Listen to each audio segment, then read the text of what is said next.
সেপ্টেম্বরে শুরু হওয়া বিচ্ছিন্নতাবাদীদের সংঘাত আর হতাহতের ঘটনার ২ সপ্তাহ পেরিয়ে গেলেও এখনও বিক্ষোভে উত্তাল মণিপুর। পরিস্থিতি নিয়ন্ত্রণে রাজ্য সরকারের পক্ষ থেকে টানা ৫ দিনের কারফিউ জারি করা হলেও কড়া বিধিনিষেধের মধ্যেই রাস্তায় বিক্ষোভে নেমেছেন বিষ্ণুপুরের শিক্ষার্থীরা। এ সময় মণিপুর থেকে সরকারি বাহিনী প্রত্যাহার করে সংঘাত নিরসনে উপকমিশনারের কার্যালয়ে স্মারকলিপি দেন তারা।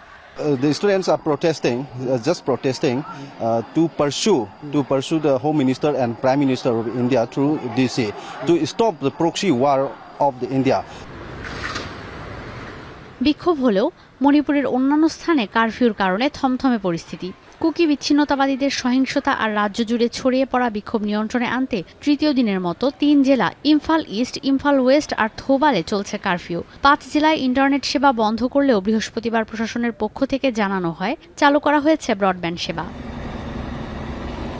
এদিকে মণিপুর সংঘাতে কুকি বিচ্ছিন্নতাবাদীদের ব্যবহার করা অস্ত্র ঘিরে ঘটনা নিচ্ছে নতুন মোড়। গেল ৬ সেপ্টেম্বর কুকি বিচ্ছিন্নতাবাদীদের ছোড়া ৯ ফুট উচ্চতার প্রায় ২৪ কেজি ওজনের রকেট পাহাড়ের ৫ থেকে ৬ কিলোমিটার এলাকা ছাড়িয়ে রাজ্যের প্রথম মুখ্যমন্ত্রীর বাড়ির সামনে গিয়ে পড়ে। এতে হতাহতের ঘটনার পরই মূলত নতুন করে শুরু হয় সংঘাত।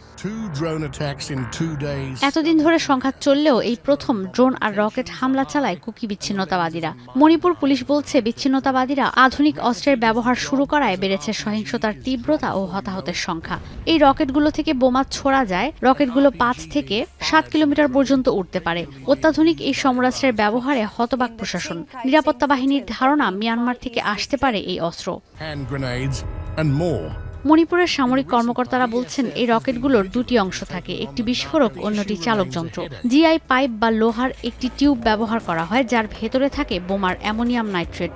রাজ্যের স্বরাষ্ট্র অধিদপ্তর থেকে সব নিরাপত্তা বাহিনীকে এই রকেট নিয়ে সাবধান করা হলেও কেউ গুরুত্ব দেয়নি বলে অভিযোগ সামরিক কর্মকর্তাদের।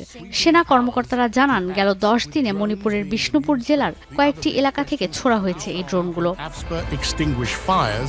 এদিকে যে রকেট লঞ্চারগুলো ব্যবহার করা হচ্ছে সেগুলো প্রযুক্তিগতভাবে বেশ আধুনিক।